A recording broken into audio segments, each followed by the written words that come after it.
Good morning. Do you know where I'm sitting? I'm sitting in your nursery area, play area, with all your toys around me. I'd like to share some stories today about Easter eggs. I hope you've been doing some egg hunting. I've always enjoyed that, especially when the weather's good and you can do it outside.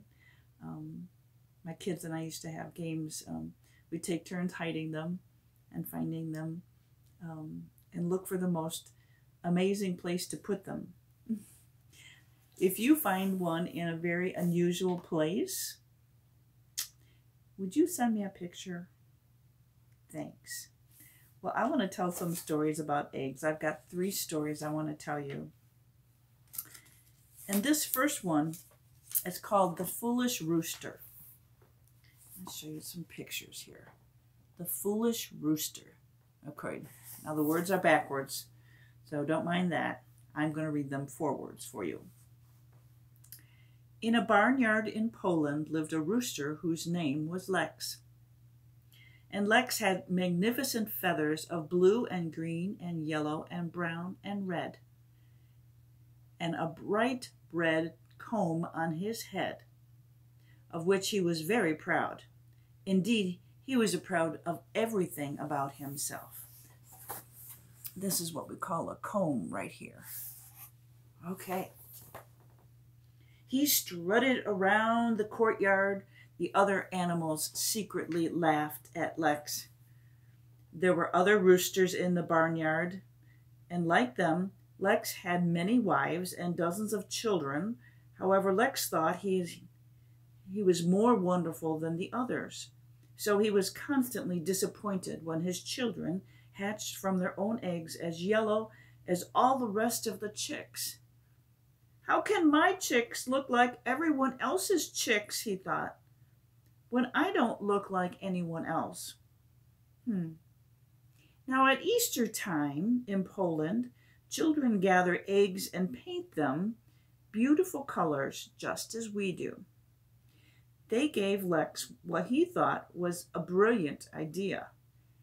Plucking his sharpest feather, he painted designs on a dozen of his wives' eggs, and then he had his wives sit on the painted eggs, and he waited.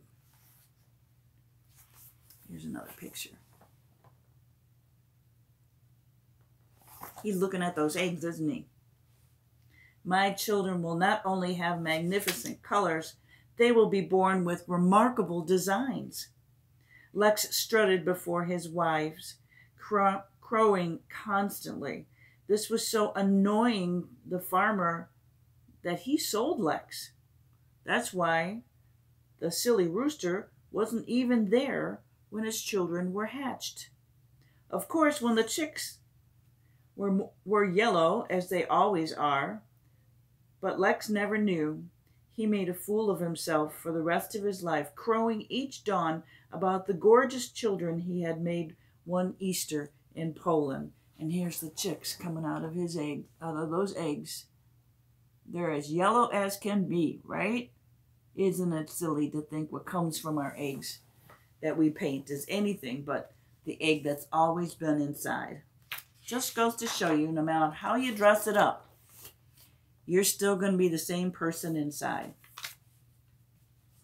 Now this one is called Fire in the Hills, and we're going to go back to the United States, back in the days of country living. Okay, so in the old country, before this wonderful Illinois was established, people came in covered wagons out to the west. So this is the story. As their covered wagon creaked and bumped across the great flat in the Texas prairie, the Douch family had been seeing the Indians for days. Hans sat beside his father, held the rifle as his father drove the horses east, and kept his eyes on the distant horizon. Did you check that? Did you see the Indian here? Okay. Hans could barely see them, but the Indians always seemed to be there following the Deutsch family. Hans was afraid. The Deutsches knew they would have no chance against the strong Indians if they attacked with their bows and fiery arrows. But the Indians never came, and the Deutsch family arrived in Fredericksburg, Virginia, the evening before Easter. Fredericksburg was surrounded by low hills, and on that first night the Indians lit campfires on the rim of those hills. A woman from a neighboring cabin brought soup to warm the new arrivals. You can see she's going to be talking to Hans there. When will the Indians attack? Hans asked her. What Indians? The woman asked. You can see their fires, Hans said, his teeth chattering with fear. Indians? The woman repeated, and she smiled. No, tomorrow is Easter. Those fires are made by the Easter rabbits. They're heating kettles of dye in order to color their eggs. Before the sun rises, they'll leave the eggs among the flowers throughout the hills. And here's a picture of what she was describing. Can you imagine? Maybe that's what was happening. Because he wanted to, Hans believed the story.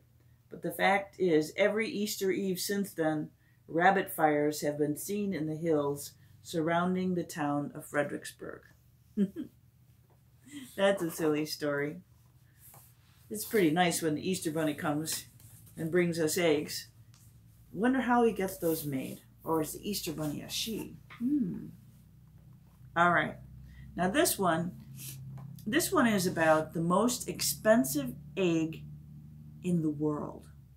And there's many of them, but they value about $33 million. Can you believe it? An egg. All right. Well, let me tell the story, and this will make sense to your parents because they've heard this name before. And let them guess what this is going to be about. Once there was a goldsmith who was the finest worker of gold in the world. He said, suggest something you would like to see, and I will surprise you with a work unlike you have ever seen. And the name of the person was Peter Carl Fabergé. Now your parents know what the story's about. His jewelry was very expensive, but it was magnificent, and all the kings and queens of Europe came to him. He had more work than he could handle. Now, I got a picture on that one. Down here, you can see people looking in the window at Mr. Fabergé's work. And, you know, we're talking about many, many years ago, 100 or more than 100 years ago. So one of the richest rulers in Europe was the Tsar of Russia, Alexander III. One day while in Paris, Tsarina Maria happened to look into the window of Fabergé's store. She gasped, I have never seen such things. Oh, Alexander, please have Mr. Fabergé make something for me. Please, please. So on the following day, the Tsar asked the goldsmith to create some extraordinary golden object for his wife. But Fabergé said, it will be at least 3 years before I have the time to make something for you. No, no one said that to the Tsar. But Alexander replied, please, a word that Tsars hardly ever use, please make something wonderful. I love my wife more than anything. Touched by his affection, Fabergé responded, what would you have me make? Anything, but I must have it by Easter. My wife loves Easter. So it was in the year of 1880, a long, long time ago, Fabergé made a large Easter egg of white enamel. The egg opened, and inside there was a yolk of pure gold.